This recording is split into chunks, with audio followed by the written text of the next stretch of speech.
Viewers break तो बाद ਤੁਹਾਡਾ ਸਵਾਗਤ ਹੈ। ਡਾਕਟਰ ਸਾਹਿਬ ਹੁਣ ਅਸੀਂ ਈਮੇਲਸ ਤੇ ਮੈਸੇजेस ਪੜ੍ਹਨ ਦਾ ਸਿਲਸਿਲਾ ਸ਼ੁਰੂ ਕਰਦੇ ਹਾਂ। ਈਮੇਲ ਸਾਡੀ ਪੰਜਾਬ ਤੋਂ ਹੈ, ਵੀਰ ਹੁਸ਼ਿਆਰਪੁਰੀਆ ਸਿੰਘ ਜੀ ਦੀ। ਉਹ ਲਿਖਦੇ ਹਨ, ਸਰ ਮੈਂ ਪਾਕਿਸਤਾਨ ਨੂੰ ਵਧਾਈ ਦੇਣਾ ਚਾਹੁੰਦਾ ਹਾਂ ਕਿ ਉਹਨਾਂ ਨੇ ਤਾਲਿਬਾਨ ਤੇ ਹੱਕਾਨੀ ਨੈਟਵਰਕ ਦੇ ਖਿਲਾਫ ਕਾਰਵਾਈ ਸ਼ੁਰੂ ਕੀਤੀ ਹੈ। ਪੂਰਬੀ ਪੰਜਾਬ ਦਾ ਹਿੱਸਾ ਹੋਣ ਦੇ ਨਾਤੇ ਮੈਂ ਸਮਝਦਾ ਹਾਂ ਕਿ ਜੇ ਪਾਕਿਸਤਾਨ ਤਾਲਿਬਾਨ ਨੂੰ ਹਰਾ ਦਿੰਦਾ ਹੈ ਤਾਂ ਭਾਰਤ ਅਤੇ ਪਾਕਿਸਤਾਨ ਵਿਚਕਾਰ ਹੋਰ ਵੀ ਵਧੀਆ ਤੇ ਮਜ਼ਬੂਤ ਸੰਬੰਧ ਸਥਾਪਿਤ ਹੋ ਸਕਣਗੇ, ਘੱਟੋ ਘੱਟ ਉਦੋਂ ਤੱਕ ਜਦੋਂ ਤੱਕ ਖਾਲਿਸਤਾਨ ਹੋਂਦ ਵਿੱਚ ਨਹੀਂ ਆਉਂਦਾ। ਮੈਂ ਇਸ ਗੱਲ ਲਈ ਵੀ ਦੋਹਾਂ ਦੇਸ਼ਾਂ ਨੂੰ ਵਧਾਈ ਦਿੰਦਾ ਹਾਂ ਕਿ ਵਾਘਾ ਤੇ ਅਟਾਰੀ ਬਾਰਡਰ ਤੇ 1000 ਕਰੋੜ ਰੁਪਏ ਦੇ ਖਰਚ ਨਾਲ ਦੋਵਾਂ ਦੇਸ਼ਾਂ ਵੱਲੋਂ ਸਾਂਝੀਆਂ ਚੈੱਕ ਪੋਸਟਾਂ ਬਣਾਈਆਂ ਜਾ ਰਹੀਆਂ ਹਨ। ਇਹ ਸੰਬੰਧਾਂ ਦੇ ਸਿਹਤਮੰਦ ਹੋਣ ਦੀ ਨਿਸ਼ਾਨੀ ਹੈ। ਮੈਂ ਸਮਝਦਾ ਹਾਂ ਕਿ ਭਾਰਤ ਵੱਲੋਂ ਪਾਕਿਸਤਾਨ ਦੇ ਖਿਲਾਫ ਦੂਸਰਾ ਮੋਰਚਾ ਨਾ ਖੋਲ੍ਹਣਾ ਵੀ ਇੱਕ ਮੈਚੁਰ ਫੈਸਲਾ ਹੈ। ਇਸ ਨਾਲ ਆਪਸੀ ਵਿਸ਼ਵਾਸ ਵਧੇਗਾ। ਪਾਕਿਸਤਾਨ ਨੇ ਇਹ ਮਹਿਸੂਸ ਕਰ ਲਿਆ ਹੈ ਕਿ ਸਿਰਫ ਹੁਣ ਹੀ ਤਾਲਿਬਾਨ ਨੂੰ ਹਰਾਇਆ ਜਾ ਸਕਦਾ ਹੈ। ਇਸ ਵੇਲੇ ਤਾਲਿਬਾਨ ਕਮਜ਼ੋਰ ਹਨ, ਇਸ ਲਈ ਅਮਰੀਕਾ ਦੇ ਅਫਗਾਨਿਸਤਾਨ ਤੋਂ ਨਿਕਲਣ ਤੋਂ ਪਹਿਲਾਂ ਕਾਰਵਾਈ ਕੀਤੀ ਜਾ ਰਹੀ ਹੈ। ਪਰ ਜੇ ਪਾਕਿਸਤਾਨ ਇਸ ਫੈਸਲੇ ਨੂੰ ਲੇਟ ਕਰਦਾ ਤਾਂ ਤਾਲਿਬਾਨ ਲਈ ਅਫਗਾਨਿਸਤਾਨ ਵਿੱਚ ਸ਼ਰਨ ਲੈ ਸਕਣਾ ਸੌਖਾ ਹੋਣਾ ਸੀ, ਕਿਉਂਕਿ ਉੱਥੇ ਉਹਨਾਂ ਲਈ ਹਮਦਰਦੀ ਵੀ ਹੈ ਤੇ ਸਰਕਾਰ ਵੀ ਕਮਜ਼ੋਰ ਹੈ। ਜੇ ਪਾਕਿਸਤਾਨ ਤਾਲਿਬਾਨ ਨੂੰ ਹਰਾ ਦਿੰਦਾ ਹੈ ਤਾਂ ਡਰੱਗ ਸਮਗਲਿੰਗ ਰੁਕ ਸਕਦੀ ਹੈ ਤੇ 1960 ਵਾਂਗ ਅਫਗਾਨਿਸਤਾਨ, ਪਾਕਿਸਤਾਨ, ਭਾਰਤ ਵਿਚਕਾਰ ਵਪਾਰਕ ਸੰਬੰਧ ਵੀ ਸ਼ੁਰੂ ਹੋ ਸਕਦੇ ਹਨ। ਇਨ੍ਹਾਂ ਸੁਖਾਵੇਂ ਸੰਬੰਧਾਂ 'ਚੋਂ ਖਾਲਿਸਤਾਨ ਦੀ ਬਫਰ ਸਟੇਟ ਦਾ ਵੀ ਜਨਮ ਹੋ ਸਕਦਾ ਹੈ, ਕਿਉਂਕਿ ਫਿਰ ਘੱਟੋ ਘੱਟ ਭਾਰਤ ਅਸੁਰੱਖਿਅਤ ਮਹਿਸੂਸ ਨਹੀਂ ਕਰੇਗਾ ਤੇ ਸਿੱਖਾਂ ਦੀ ਇੱਕ ਆਜ਼ਾਦ ਸਟੇਟ ਬਣਾਉਣ ਵਿੱਚ ਉਸ ਨੂੰ ਕੋਈ ਐਤਰਾਜ਼ ਨਹੀਂ ਹੋਵੇਗਾ। ਵੀਰ ਹੁਸ਼ਿਆਰਪੁਰੀਆ ਸਿੰਘ ਜੀ ਦਾ ਬਹੁਤ-ਬਹੁਤ ਧੰਨਵਾਦ। ਉਹਨਾਂ ਨੇ ਸਾਨੂੰ ਲਿਖਿਆ ਜੀ ਡਾਕਟਰ ਸਾਹਿਬ। ਘੱਟੋ ਘੱਟ ਇਸ ਪੀਰੀਅਡ 'ਚ ਉਹਨਾਂ ਦੀਆਂ ਜ਼ਿਆਦਾ ਨਹੀਂ ਤਾਂ 14-15 ਈਮੇਲਸ ਆਈਆਂ ਨੇ ਪਿਛਲੇ 2 ਹਫ਼ਤੇ ਦੇ ਵਿੱਚ। ਅਸੀਂ ਹੁਣ ਦੇਖਦੇ ਹਾਂ ਵੀ ਕਿਵੇਂ ਹੌਲੀ-ਹੌਲੀ ਉਹਨਾਂ ਨੂੰ ਪਿਕ ਕਰੀਏ। ਕਈਆਂ 'ਚ ਕਈ ਤਾਂ ਬਹੁਤ ਸਿਆਣਪ ਭਰੀਆਂ ਨੇ, ਜਿਵੇਂ ਅੱਜ ਦੀ ਗੱਲ 'ਚ ਵੀ ਉਹਨਾਂ ਨੇ ਕੁਛ ਗੱਲਾਂ ਚੰਗੀਆਂ ਕੀਤੀਆਂ ਜੀ, ਤੇ ਕੁਛ ਬਿਲਕੁਲ ਇਵੇਂ ਨੇ ਜਿਵੇਂ ਇੱਕ ਅਨਾੜੀ ਜਾਂ ਅਣਜਾਣ ਜਾਂ ਜਿਹੜਾ ਸਿੱਖੀ ਨੂੰ ਸਮਝਦਿਆਂ ਹੋਇਆ ਵੀ ਨਾ ਸਮਝ ਹੈ, ਉਸ ਪੱਖ ਤੋਂ ਵੀ ਨੇ। ਅਸੀਂ ਉਹਨਾਂ ਨੂੰ ਵੀ ਲਵਾਂਗੇ। ਹੋ ਸਕਦਾ ਹੈ ਕਿਉਂਕਿ ਇੱਕ ਸੁਲਝੇ ਹੋਏ ਵੀਰ ਨੇ, ਸੰਭਵ ਹੈ ਕਿ ਕਈ ਵਾਰ ਉਹ ਪੋਜੀਸ਼ਨ ਲੈਂਦੇ ਨੇ ਜਿਹੜੇ ਸਭ ਤੋਂ ਨੈਗੇਟਿਵ ਕਿਸੇ ਦੀ ਪੋਜੀਸ਼ਨ ਹੋ ਸਕਦੀ ਹੈ, ਤਾਂ ਕਿ ਉਹ ਚਾਹੁੰਦੇ ਨੇ ਵੀ ਇਸ ਤੇ ਵਿਚਾਰ ਚਰਚਾ ਹੋਏ। ਕਿਉਂਕਿ ਜਿਵੇਂ ਅੱਜ ਦੀ ਗੱਲਬਾਤ 'ਚ ਉਹਨਾਂ ਨੇ ਇੱਕ positive strain buffer state Khalistan ਦਾ ਲਿਆ ਤੇ ਇਸ ਤੋਂ ਜ਼ਾਹਰ ਹੈ ਕਿ ਵੀ ਇਸ਼ੂ ਪ੍ਰਤੀ ਉਹ ਕਲੀਅਰ ਨੇ, ਲੇਕਿਨ ਕਈ ਵਾਰ ਜਿਹੜੇ ਵਿਚਕਾਰਲੇ ਇਸ਼ੂ ਨੇ ਉਹਨਾਂ ਬਾਰੇ ਉਹਨਾਂ 'ਚ ਬਹੁਤ ਭੰਬਲ ਭੂਸਾ ਹੈ ਜੇ ਉਹਨਾਂ ਦੀਆਂ ਈਮੇਲਸ ਵਿਚਲੇ ਕੰਟੈਂਟ ਨੂੰ ਦੇਖਿਆ ਜਾਏ। ਅੱਜ ਵਾਲੀ ਲਿਖਤ 'ਚ ਉਹਨਾਂ ਨੇ ਮੁੱਢਲੇ ਤੌਰ ਦੇ ਉੱਤੇ ਜਿਹੜਾ ਪਾਕਿਸਤਾਨੀ ਫੌਜ ਨੇ ਵਜ਼ੀਰਿਸਤਾਨ ਦੇ ਵਿੱਚ, ਨਾਰਥ ਵਜ਼ੀਰਿਸਤਾਨ 'ਚ ਆਪਰੇਸ਼ਨ ਸ਼ੁਰੂ ਕੀਤਾ ਹੋਇਆ, ਜਿਹਦੇ 'ਚ ਬੰਬਾਰਡਮੈਂਟ ਵੀ ਹੋ ਰਹੀ ਹੈ ਔਰ ਸ਼ਾਇਦ ਗਰਾਊਂਡ ਅਸੌਲਟ ਅਜੇ ਫੁੱਲ ਸਕੇਲ ਤਾਂ ਸਾਹਮਣੇ ਨਹੀਂ ਆਈ, ਬਟ ਹਮੇਸ਼ਾ ਜਿਹੜੀ ਏਅਰ ਬੰਬਾਰਡਮੈਂਟ ਹੁੰਦੀ ਹੈ ਉਹ ਫੋਲੋ ਹੁੰਦੀ ਹੈ ਨਾਲ, ਕਿਉਂਕਿ ਉਸ ਦੀਆਂ ਅਚੀਵਮੈਂਟਸ ਉਦੋਂ ਹੀ ਹੁੰਦੀਆਂ ਨੇ ਜਦੋਂ ਤੁਸੀਂ ਗਰਾਊਂਡ ਦੇ ਉੱਤੇ ਵੀ ਫਿਰ ਸਾਰਾ ਕੁਝ ਕਲੀਨ ਕਰਦੇ ਹੋ ਜਿਹੜਾ ਉੱਤੋਂ ਤੁਸੀਂ ਜਿਨ੍ਹਾਂ ਨੂੰ ਟਾਰਗੇਟ ਕੀਤਾ। ਸੋ ਉਹਨਾਂ ਨੇ ਵਧਾਈ ਦਿੱਤੀ ਹੈ ਕਿ ਵੀ ਇਹ ਤਾਲਿਬਾਨ ਤੇ ਹੱਕਾਨੀ ਨੈਟਵਰਕ ਦਾ ਸਫਾਇਆ ਕਰ ਰਹੇ ਨੇ। ਦੂਸਰੀ ਗੱਲ ਉਹਨਾਂ ਨੇ ਕਹੀ ਹੈ ਕਿ ਵੀ ਇਹਦੇ ਨਾਲ ਭਾਰਤ-ਪਾਕ ਸੰਬੰਧ ਵਧੀਆ ਤੇ ਮਜ਼ਬੂਤ ਹੋਣਗੇ।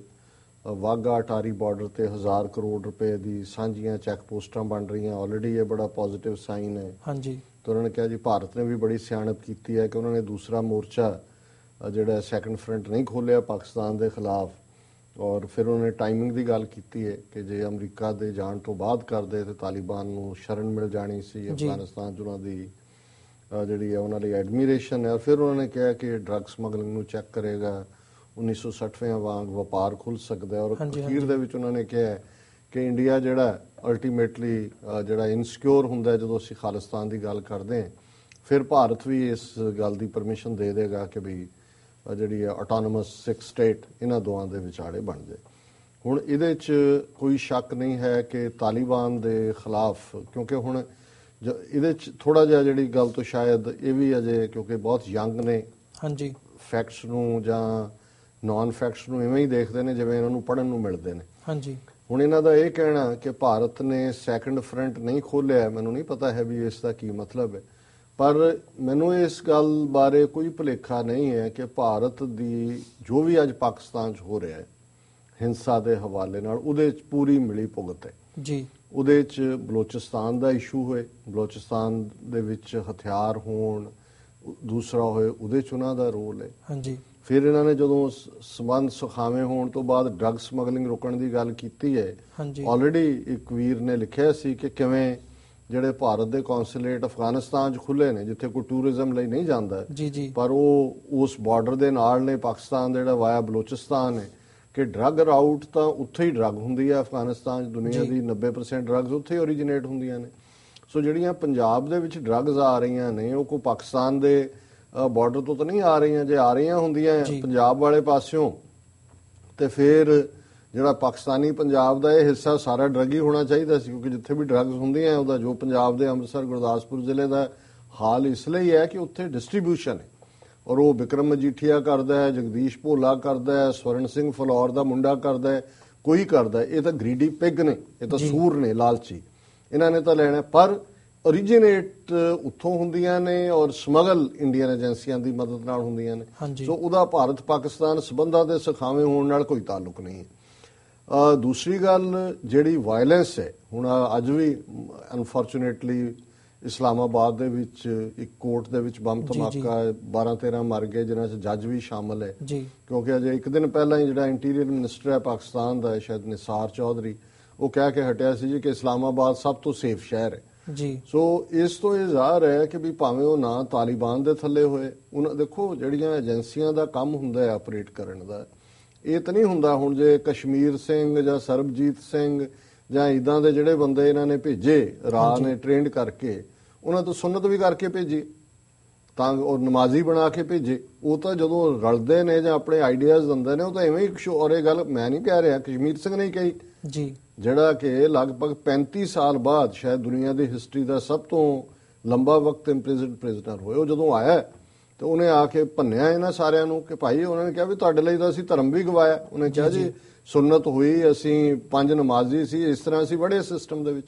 ਸੋ ਇਹ ਜਦੋਂ ਕੋਈ ਕਹਿੰਦਾ ਜੀ ਕਿ ਇਹ ਤਾਂ ਸਿਰਫ ਉਹ ਤਾਲਿਬਾਨ ਆਪਣੇ ਆਪ ਤੋਂ ਆ ਗਏ ਜਾਂ ਉੱਥੇ ਫਲਾਣੇ, ਇਵੇਂ ਨਹੀਂ ਹੁੰਦਾ। ਏਜੰਸੀਆਂ ਜਿਹੜੀਆਂ ਨੇ ਜਦੋਂ ਕੰਮ ਕਰਨਗੀਆਂ, ਅਸੀਂ ਜੁਝਾਰੂ ਲਹਿਰ ਦੇ ਵਿੱਚ ਦੇਖਿਆ ਜੀ। ਹੁਣ ਜਦੋਂ ਅਸੀਂ ਅੱਜ ਦੇਖਦੇ ਹਾਂ ਕੁਝ ਐਕਸ਼ਨਸ ਨੂੰ ਕਿ ਜਿਹੜੇ ਸਿੱਖ ਲਾਈਨ ਤੇ ਨਹੀਂ ਸੀ, ਜਾਂ ਉਹਦਾ ਈਵਨ ਸਾਡੀ ਲਹਿਰ ਨੂੰ ਵੀ ਫਾਇਦਾ ਨਹੀਂ ਹੋਇਆ, ਤੇ ਤੁਸੀਂ ਉਹਨਾਂ 'ਚ ਦੇਖੋਗੇ ਕਿ ਬੜੇ ਬੜੇ ਅੰਮ੍ਰਿਤਧਾਰੀ ਸਿੱਖੀ ਸਰੂਪ ਜਿਹੜੇ ਉਹਨਾਂ ਦੇ ਇੰਟੈਲੀਜੈਂਸ ਆਪਰੇਟਿਵ, ਉਹ ਤੁਹਾਡੇ ਕੀ ਪੋਜੀਸ਼ਨਾਂ ਤੇ ਵੜ ਗਏ ਆ ਕੇ, ਜਿਨ੍ਹਾਂ ਨੇ ਤੁਹਾਡੀ ਡਿਸੀਜਨ ਮੇਕਿੰਗ ਨੂੰ ਪ੍ਰਭਾਵਿਤ ਕੀਤਾ ਵੀ ਆਹ ਕੰਮ ਕਰਨਾ ਚਾਹੀਦਾ।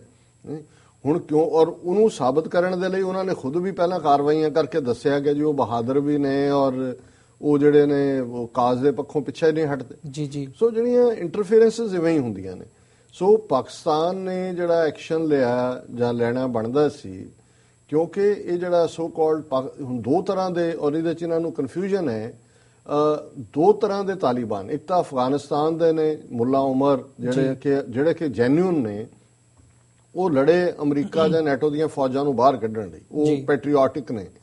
ਹੁਣ ਜਿਹੜੇ ਪਾਕਿਸਤਾਨ 'ਚ ਖੜੇ ਹੋਏ, ਇਹਦੇ 'ਚ ਕਾਫੀ ਹੱਦ ਤੱਕ ਸਾਊਦੀ ਅਰੇਬੀਆ ਨਾਲ ਵੱਲੋਂ ਫੰਡਡ ਜਿਹੜੇ ਬਹੁਤ ਸਾਰੇ ਮਦਰਸੇ ਨੇ, ਉਹਨਾਂ ਦੇ ਵਿੱਚ ਖਾਸ ਕਿਸਮ ਦੀ ਤਾਲੀਮ ਦਿੱਤੀ ਜਾਂਦੀ ਹੈ, ਜਿਹੜੀ ਇਹ ਨਹੀਂ ਵੀ ਕੋਈ ਘੱਟ ਗਿਣਤੀਆਂ ਦੇ ਖਿਲਾਫ ਹੁੰਦੀ ਹੈ। ਈਵਨ ਜਿਹੜੇ ਦੂਸਰੇ ਫਿਰਕੇ ਨੇ, ਸ਼ੀਆਂ ਦੇ ਉੱਤੇ ਅਟੈਕ ਕੌਣ ਕਰਦਾ ਉੱਥੇ, ਜਾਂ ਦੂਸਰੇ ਜਿਹੜੇ ਨੇ ਕ੍ਰਿਸਚੀਅਨ ਚਰਚਿਸ ਦੇ ਉੱਤੇ, ਮਸੀਤਾਂ ਦੇ ਵਿੱਚ ਨਮਾਜ਼ ਪੜ੍ਹਦਿਆਂ ਨੂੰ, ਜਿਹਦੇ 'ਚ ਕਿ ਇੰਟੈਲੀਜੈਂਸ ਆਪਰੇਟਿਵ ਦੋਨੋਂ ਪਾਸਿਆਂ ਦੇ ਲੱਗੇ ਹੁੰਦੇ ਨੇ, ਉਹਦੇ 'ਚ ਇੰਡੀਅਨ ਵੀ ਇਨਵੋਲਵ ਨੇ, ਅਮਰੀਕਨ ਵੀ ਹੋਣਗੇ, ਇਜ਼ਰਾਈਲੀ ਵੀ ਹੋਣਗੇ, ਕਿਉਂਕਿ ਇੰਨੀਆਂ ਕੁ ਏਜੰਸੀਜ਼ ਉੱਥੇ ਐਕਟਿਵ ਨੇ। ਸੋ ਪਾਕਿਸਤਾਨ ਨੇ ਇੱਕ ਪਾਸੇ ਗੱਲਬਾਤ ਦੇ ਲਈ ਹਮੇਸ਼ਾ ਦਰਵਾਜ਼ੇ ਖੁੱਲੇ ਰੱਖੇ, ਔਰ ਪਹਿਲੇ ਫੌਜੀ ਡਿਕਟੇਟਰਾਂ ਦਾ ਜਾਂ ਕਿਸੇ ਹੋਰ ਦਾ ਕੀ ਕਿਰਦਾਰ ਸੀ ਉਹਦੇ ਬਾਰੇ ਅਸੀਂ ਕਮੈਂਟ ਨਹੀਂ ਕਰਦੇ। ਨਵਾਜ਼ ਸ਼ਰੀਫ ਨੂੰ ਇੱਕ ਗੱਲ ਦਾ ਕ੍ਰੈਡਿਟ ਜ਼ਰੂਰ ਜਾਂਦਾ ਹੈ, ਪਹਿਲਾਂ ਤਾਂ ਕੋਈ ਡਿਸਕ੍ਰੈਡਿਟ ਵੀ ਕਹਿ ਸਕਦਾ ਹੈ ਕਿ ਜੀ ਸਾਰੇ ਸਮੁੱਚੇ ਦੌਰ ਦੇ ਵਿੱਚ ਜਦੋਂ ਇਹ ਆਪੋਜੀਸ਼ਨ ਦੇ ਵਿੱਚ ਸੀ, ਇਹਨਾਂ ਦਾ ਸੌਫਟ ਕਾਰਨਰ ਰਿਹਾ ਤਾਲਿਬਾਨ ਦੇ ਨਾਲ।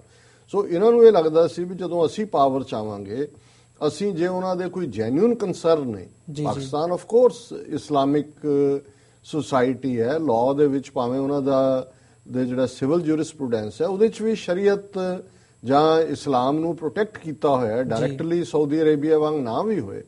ਸੋ ਉਹਨਾਂ ਦਾ ਸੀ ਵੀ ਅਸੀਂ ਇਹਨਾਂ ਦੇ ਜੈਨੂਇਨ ਕੰਸਰਨ ਜ਼ਰੂਰ ਦੂਰ ਕਰਾਂਗੇ। ਗੱਲਬਾਤ ਲਈ ਉਹਨਾਂ ਨੇ ਸੱਦਾ ਵੀ ਦਿੱਤਾ, ਔਰ ਇਹਦੇ 'ਚ ਇਵਨ ਇਮਰਾਨ ਖਾਨ ਜਿਨ੍ਹਾਂ ਦੀ ਪਾਰਟੀ ਖੈਬਰ ਪਖਤੂਨਵਾ 'ਚ, ਉਹ ਸ਼ੁਰੂ ਤੋਂ ਹੀ ਉਹਨਾਂ ਨੂੰ ਤਾਂ ਕਹਿੰਦੇ ਹੀ ਤਾਲਿਬਾਨ ਖਾਨ ਨੇ, ਬਹੁਤ ਸਾਰਾ ਮੀਡੀਆ। ਸੋ ਲੇਕਿਨ ਜਦੋਂ ਇਸ ਕਦਰ ਉਹਨਾਂ ਦੇ ਹੌਸਲੇ ਜਾਂ ਜਿਹੜੇ ਵੀ ਉਹਨਾਂ 'ਚ ਵੀ ਬੜੇ ਹੋਏ ਨੇ ਕਿ ਪਾਕਿਸਤਾਨੀ ਆਰਮੀ ਨੂੰ ਹੀ ਟਾਰਗੇਟ ਕੀਤਾ, ਤੁਸੀਂ ਆਪਣੇ ਉਸ ਫਾਦਰਲੈਂਡ ਨੂੰ ਹੀ ਜਿਹੜਾ ਉਹ ਖੂਨ 'ਚ ਨਵਾ ਰਹੇ ਹੋ, ਜਿਹਦੀ ਵੈਲਫੇਅਰ ਲਈ ਤੁਸੀਂ ਕਰੇ, ਕਿਸ ਕਿਸਮ ਦਾ ਇਸਲਾਮ ਹੈ ਜੀ। ਸੋ ਜ਼ਾਹਰ ਹੈ ਵੀ ਪਾਕਿਸਤਾਨੀ ਫੌਜ ਨੂੰ ਅੱਜ ਜੇ ਉਹਨਾਂ ਨੇ ਐਕਸ਼ਨ ਲਿਆ ਤਾਂ ਉਹਦੇ ਲਈ ਸਰਕਾਰ ਤਾਂ ਸਿਵਿਲੀਅਨ ਹੈ, ਹਾਂਜੀ, ਕਿਉਂਕਿ ਉਹਨਾਂ ਨੇ ਵੀ ਦੇਖ ਲਿਆ ਵੀ ਕੋਈ ਹੋਰ ਰਸਤਾ ਨਹੀਂ। ਈਵਨ ਇਮਰਾਨ ਖਾਨ ਦਾ ਵੀ ਇਹ ਹੁਣ ਮਜਬੂਰੀ ਬਣਿਆ ਕਿ ਉਹਨੂੰ ਸਪੋਰਟ ਕਰਨਾ ਪੈ ਰਿਹਾ। ਸੋ ਉਸ ਨੂੰ ਸਾਰਿਆਂ ਨੇ ਹੀ ਵੈਲਕਮ ਕੀਤਾ। ਅਮਰੀਕਨ ਵੀ ਸ਼ਾਇਦ ਕਿਸੇ ਹੱਦ ਤੱਕ ਖੁਸ਼ ਹੋਣਗੇ ਕਿ ਜੀ ਅਸੀਂ ਪਹਿਲਾਂ ਕਹਿੰਦੇ ਸੀ ਨਾਰਥ ਵਜ਼ੀਰਿਸਤਾਨ 'ਚ ਕਰੋ, ਤੁਸੀਂ ਕੀਤਾ ਨਹੀਂ। ਔਰ ਹੁਣ ਵੀ ਸੰਭਵ ਹੈ ਕਿ ਇਸ ਸਾਰੇ 'ਚ ਅਫਗਾਨਿਸਤਾਨ ਨੂੰ ਸਟੇਬਲ ਕਰਨ ਦੇ ਲਈ ਵੀ 2014 ਤੋਂ ਬਾਅਦ ਅਮਰੀਕਨ ਬਲੇਸਿੰਗ ਵੀ ਹੋਏਗੀ ਇਸ ਸਾਰੇ ਨੂੰ। ਪਰ ਪਾਕਿਸਤਾਨ ਦੀ ਆਪਣੀ ਜਿਹੜੀ ਹੈ ਸੇਫਟੀ ਸਿਕਿਉਰਿਟੀ ਉਹ ਅਹਿਮ ਹੈ। ਦੂਸਰੀ ਗੱਲ, ਭਾਰਤ ਪਾਕ ਵਪਾਰ ਜਾਂ ਦੇਖੋ ਇਹ ਗੱਲਾਂ ਜਦੋਂ ਤੱਕ ਇੰਡੀਅਨ ਜਿਹੜਾ ਮਾਈਂਡ ਸੈਟ ਹੈ ਜਿਹਦੇ 'ਚੋਂ ਫਿਰ ਅੱਗੋਂ ਸਟੇਟ ਬਣਦੀ ਹੈ, ਹਾਂਜੀ, ਉਹ ਮੈਂਟਲੀ ਇਸ ਗੱਲ ਦੇ ਲਈ ਤਿਆਰ ਨਹੀਂ ਹੁੰਦੇ ਕਿ ਵੀ ਪਾਕਿਸਤਾਨ ਇੱਕ ਸਟੇਟ ਦੇ ਤੌਰ ਤੇ ਐਗਜ਼ਿਸਟ ਕਰਦੀ ਹੈ ਔਰ ਇਸ ਦੇ ਨਾਲ ਇੱਕ ਵੱਡੇ ਭਰਾ ਵਾਂਗ ਬਿਹੇਵ ਕਰਨੇ ਆ। ਕੋਈ ਜ਼ਾਹਰ ਹੈ ਇੰਡੀਆ ਵੱਡਾ ਹੈ, ਉਦੋਂ ਤੱਕ ਨਾ ਵਪਾਰ ਨਾ ਦੂਜੇ ਤੀਜੇ ਕੁਝ ਵੀ ਨਹੀਂ ਹੋਣਾ। ਜਿਹੜਾ ਇਹਨਾਂ ਦਾ ਮਾਈਂਡ ਸੈਟ ਤਾਂ ਅਖੰਡ ਭਾਰਤ ਦਾ ਉਹ ਤਾਂ ਬਦਲਿਆ ਨਹੀਂ ਹੈ। ਉਹ ਹਰ ਪਾਸਿਓਂ ਜਿੱਥੋਂ ਉਹਨਾਂ ਨੂੰ ਲੱਗਦਾ ਹੈ ਕਿ ਉਹ ਉਹਨੂੰ ਕਾਰਨਰ ਕਰ ਸਕਦੇ ਨੇ, ਕੋਈ ਵੀ ਹੋਏ, ਉਸ ਦੇ ਵਿੱਚ ਉਹ ਕਰਦੇ ਨੇ। ਬਾਕੀ ਜਿਹੜੀ ਇਹ ਹੈ ਅਖੀਰ ਦੇ ਵਿੱਚ ਜਿਵੇਂ ਉਹਨਾਂ ਨੇ ਇਹ ਖੁਸ਼ਫਹਿਮੀ ਹੈ, ਚੰਗੀ ਗੱਲ ਹੈ, ਉਹਨਾਂ ਨੇ ਖਾਲਿਸਤਾਨੀ ਬਫਰ ਸਟੇਟ ਦੀ ਗੱਲ ਕੀਤੀ ਹੈ ਜੀ, ਬਣਾ ਦੇਣਗੇ ਕਿ ਜੀ ਇੰਡੀਆ ਇੰਨਾ ਕੁ ਸਿਕਿਉਰ ਹੋ ਜਾਏ ਕਿ ਫਿਰ ਉਹ ਸੋਚੇ ਕਿ ਜੀ ਹੁਣ ਅਸੀਂ ਬਫਰ ਸਟੇਟ ਬਣਾ। ਇਵੇਂ ਨਹੀਂ ਹੁੰਦਾ। ਇੰਡੀਆ ਜਾਂ ਜਿਵੇਂ ਜਿਹੜਾ ਬਹੁ ਗਿਣਤੀ ਮਾਈਂਡ ਸੈਟ ਹੈ, ਹਿੰਦੂ ਮਾਈਂਡ ਸੈਟ, ਜੇ ਉਹਨੇ ਪਾਕਿਸਤਾਨ ਨੂੰ ਟੋਲਰੇਟ ਨਹੀਂ ਕੀਤਾ ਹਾਂਜੀ, ਤੇ 5.5 ਸਦੀਆਂ ਤੋਂ ਸਿੱਖਾਂ ਨੂੰ ਵੀ ਟੋਲਰੇਟ ਨਹੀਂ ਕੀਤਾ। ਐਵੇਂ ਨਹੀਂ ਅਫਜ਼ਲ ਅਹਿਸਨ ਰੰਧਾਵਾ ਜਾਂ ਹਰਿੰਦਰ ਸਿੰਘ ਮਹਿਬੂਬ ਜਦੋਂ ਜੂਨ 84 ਦੇ ਹਮਲੇ ਦੀ ਗੱਲ ਕਰਦੇ ਨੇ ਤੇ 5 ਸਦੀਆਂ ਦਾ ਵੈਰ ਕਮਾਇਆ, ਉਹ ਤਾਂ ਵੈਰ ਉਹਨਾਂ ਦੇ ਅੰਦਰ ਹੈ। ਭਾਈ ਤਾਰ ਦੇ ਰਾਜਿਆਂ ਵੇਲੇ ਕਿਹੜੀ ਉਹਨਾਂ ਨੂੰ ਸੁਰੱਖਿਆ ਸੀ ਸਿੱਖਾਂ ਤੋਂ, ਜਦੋਂ ਕਿ 10ਵੇਂ ਪਾਤਸ਼ਾਹ ਦੇ ਉੱਪਰ ਉਹ ਅਨੰਦਪੁਰ ਸਾਹਿਬ ਬਾਰ-ਬਾਰ ਅਟੈਕ ਕਰ ਰਹੇ ਸੀ ਸਿੱਖਾਂ ਦੇ ਉੱਤੇ। ਜੂਨ 84 'ਚ ਕਿਹੜੀ ਇਨਸਿਕਿਉਰਿਟੀ ਸੀ ਜੀ? ਸਿੱਖ ਤਾਂ ਅਨੰਦਪੁਰ ਦਾ ਮਤਾ ਮੰਗਦੇ ਸੀ, ਇਸ ਤੋਂ ਬਿਯੋਂਡ ਕੁਝ ਨਹੀਂ ਸੀ। ਸੋ ਅਸੀਂ ਇਹ ਸਮਝਦੇ ਹਾਂ ਵੀ ਜਿਹੜਾ ਅਜੇ ਤੱਕ ਥੋੜਾ ਬਹੁਤ ਇਹਨਾਂ ਨੂੰ ਫੀਅਰ ਰਹੀ ਹੈ ਕਿ ਭਾਈ ਉਹਨਾਂ ਨੂੰ ਇਹ ਪਤਾ ਹੈ ਕਿ ਵੀ ਸਿੱਖਾਂ ਨੂੰ ਤੁਸੀਂ ਜਿੰਨਾ ਮਰਜ਼ੀ ਦਬਾ ਲਓ, ਹਿਸਟਰੀ ਤੋਂ ਇਹ ਵੀ ਚੰਗੀ ਤਰ੍ਹਾਂ ਵਾਕਿਫ ਨੇ ਜੀ, ਤੇ ਇਹ ਫੇਰ ਖਲੋਣਗੇ। ਔਰ ਇਹੀ ਕਾਰਨ ਹੈ ਕਿ ਜਿਹੜਾ ਡਰੱਗ ਇਨਫਲਕਸ ਪੰਜਾਬ 'ਚ ਲਿਆਣਾ ਡਰੱਗਸ ਦਾ, ਬਾਦਲ ਵਰਗੇ ਨੂੰ ਜਿਹੜਾ ਬਲੈਂਕ ਚੈੱਕ ਦੇ ਦੇਣਾ ਕਿ ਵੀ ਬਸ ਤੂੰ ਇਹਨਾਂ ਨੂੰ ਦੱਬ ਦੇ, ਬਾਕੀ ਭਾਵੇਂ ਸਾਰਾ ਟੱਬਰ ਤੁਸੀਂ ਜਾਇਦਾਦ ਪੰਜਾਬ ਦੀ ਸਾਂਭ ਲਓ, ਜਿਵੇਂ ਸਾਰੇ ਮਾਫੀਆ ਇਕੱਠੇ ਕੀਤੇ ਹੋਏ ਨੇ। ਸੋ ਇਹ ਐਕਸਪੈਕਟ ਕਰਨਾ ਕਿ ਜੀ ਇਹ ਕੋਈ ਫੇਅਰ ਗੇਮ ਖੇਡਣਗੇ, ਇਹਨਾਂ ਨੂੰ ਲੱਗੇਗਾ ਜੀ ਹੁਣ ਸਿਕਿਉਰ ਹੋ ਗਏ, ਹੁਣ ਬਫਰ ਸਟੇਟ ਬਣਾ ਦਿਓ, ਇਹ ਤਾਂ ਮੇਰਾ ਖਿਆਲ ਹੈ ਕਿ ਵੀ ਵਿਸ਼ਫੁਲ ਥਿੰਕਿੰਗ ਹੈ। ਪਰ ਚਲੋ ਮੈਨੂੰ ਖੁਸ਼ੀ ਹੈ ਵੀ ਵੀਰ ਹੁਸ਼ਿਆਰਪੁਰੀਆ ਸਿੰਘ ਜਿਹੜੇ ਨੇ ਉਹ ਇਹਨਾਂ ਲਾਈਨਸ ਦੇ ਉੱਤੇ ਸੋਚਦੇ ਨੇ, ਸਾਡੇ ਵੈਲਵਿਸ਼ਰ ਨੇ ਖਾਲਿਸਤਾਨ ਦੇ। ਔਰ ਮੇਰਾ ਖਿਆਲ ਹੈ ਕਿ ਵੀ ਇਹਨਾਂ ਥਾਟਸ ਚੋਂ ਹੀ ਜਿਹੜਾ ਅਲਟੀਮੇਟਲੀ ਕ੍ਰੀਏਟਿਵ ਚੀਜ਼ਾਂ ਵੀ ਨਿਕਲਦੀਆਂ ਨੇ। ਬਹੁਤ ਬਹੁਤ ਧੰਨਵਾਦ ਜੀ ਡਾਕਟਰ ਸਾਹਿਬ। ਵਿਊਅਰਸ, ਹੁਣ ਸਮਾਂ ਹੋ ਗਿਆ ਹੈ ਬ੍ਰੇਕ ਦਾ। ਤੁਸੀਂ ਸਾਡੇ ਨਾਲ ਇਸੇ ਤਰ੍ਹਾਂ ਬਣੇ ਰਹੋ। ਅਸੀਂ ਮਿਲਦੇ ਹਾਂ ਇੱਕ ਛੋਟੇ ਜਿਹੇ ਬ੍ਰੇਕ ਤੋਂ ਬਾਅਦ।